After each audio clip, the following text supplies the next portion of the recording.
Hello guys and welcome back to our YouTube channel. Today we're going to be learning how you can use TikTok on your PC. But before getting started, remember to support our channel, hit the like button, subscribe and turn on your notification bells to get notified every time we post something new.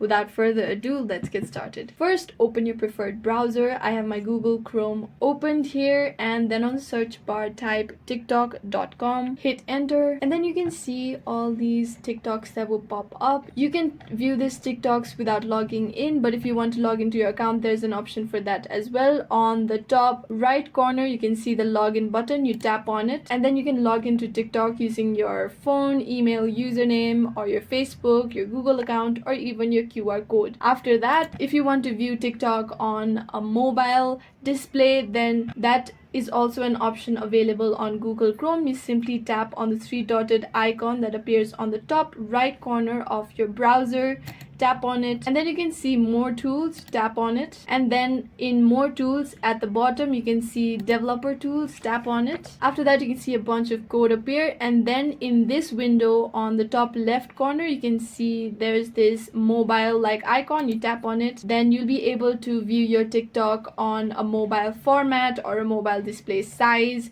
You can go to home, and then there's your friends list. You can search people from here, you can view live videos, etc. Another way to use TikTok on your PC is to install it from Microsoft Store. So go ahead and open Microsoft Store on your PC. After that, on the search bar you can simply type TikTok, and then you can install TikTok on your PC and simply use it on your PC as well. You click on the get button, and then the TikTok app will be installed on your PC, and that's how you can use TikTok on your PC. I hope you found this video useful. If you have any questions, let us know in the comments down below, and thanks for watching.